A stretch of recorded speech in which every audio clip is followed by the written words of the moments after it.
Praise the Lord. கர்த்தருடைய நாமம் மகிமைப்படுவதாக. இன்றைக்கான வேத பகுதி 1 ராஜாக்கள் 3ஆம் அதிகாரம் 6வது வசனம். அதற்கு சாலொமோன், என் தகப்பனாகிய தாவீது என்னும் உமது அடியான் உம்மை பற்றி உண்மையும் நீதியும் மன நேர்மையுமாய் உமக்கு முன்பாக நடந்தபடியே தேவரீர் அவருக்கு பெரிய கிருபை செய்து அந்த பெரிய கிருபையை அவருக்கு காத்து இந்நாளில் இருக்கிறபடியே அவருடைய சிங்காசனத்தில் வீற்றிருக்கிற ஒரு குமாரனை அவருக்கு தந்தீர். ஆமேன். இந்த வேத வார்த்தை என்ன சொல்லுகிறது என்றால், சாலொமோன் தேவனிடத்தில் பேசுகிறார். சாலொமோன் எப்பொழுது தேவனிடத்தில் பேசுகிறார் என்றால், அதற்கு முன்பதான வசனங்களை நாம் வாசிக்கும் போது, சாலொமோன் கிபியோனிலே பலிபீடத்தின் மேல் 1000 சர்வாங்க தகன பலிகளை செலுத்துகிறார். அதற்கு முன்பதாக நாம் பார்க்கும்போதே சாலொமோன் கர்த்தரிடத்தில் அன்பு கூர்ந்து தன் தகப்பனாகிய தாவீதின் கட்டளைகளில் நடந்தான். ஆனாலும் அவன் மேடைகளிலே பலியிட்டு தூபம் காட்டி வந்தான். அப்படியே ராஜா பலியிட கிபியோனுக்கு போனான்.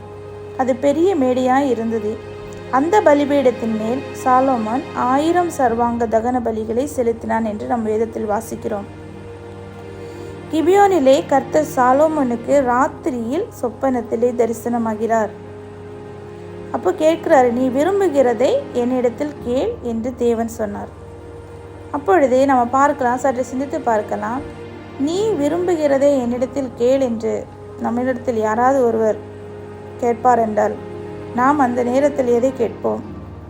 ஆனால் இந்த வேத பகுதியை நாம் வாசிக்கும் போது சாலொமோன் என்ன சொல்கிறார் என்றால், அதற்கு சாலொமோன் சொல்றாரே, என் தகப்பனாகிய தாவீது என்னும் உமது அடியான் உம்மை பற்றி கொண்டு உண்மையும் நீதியும் மன நேர்மையுமாய் உமக்கு முன்பே நடந்தபடியே தேவரீர் அவருக்கு பெரிய கிருபை செய்து அந்த பெரிய கிருபையை அவருக்கு காத்து கிருபை செய்தது மாத்திரமல்ல, அந்த கிருபையை காத்து நடத்தி கொண்டு வந்து இந்நாளில் இருக்கிறபடியே அவருடைய சிங்காசனத்தில் வீற்றிருக்கிற ஒரு குமாரனை அவருக்கு தந்தீர் என்று.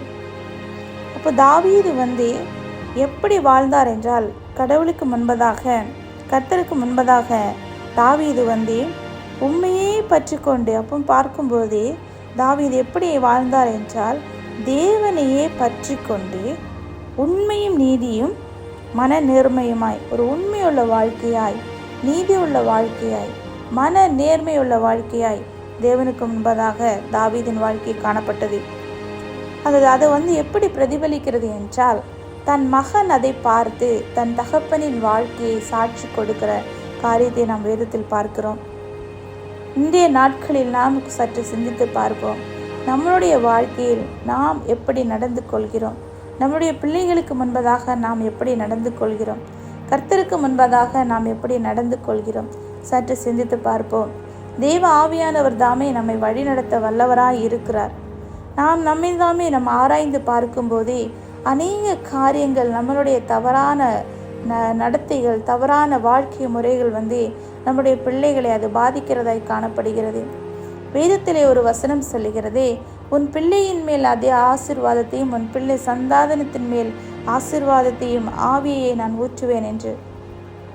அந்த வசனங்களை நாம் பார்க்கும்போது நம்மளுடைய நடக்கை அதிசயமாய் தேவனுக்கு பிரியமானதாய் காணப்படும் போது நம்முடைய பிள்ளைகள் வாழ்க்கை ஆசீர்வதிக்கப்படும். அந்த கிருபை தலைமுறை தலைமுறையாக காத்து அது நடத்தப்பட வல்லதாய் காணப்படுகிறது. தேவ ஆவியானவர் தாமே நம்ம ஆராய்ந்து பார்க்கும்போதே நமக்கு நம்முடைய பாவங்களை உணர்த்துகிற தேவனாய் இருக்கிறார்.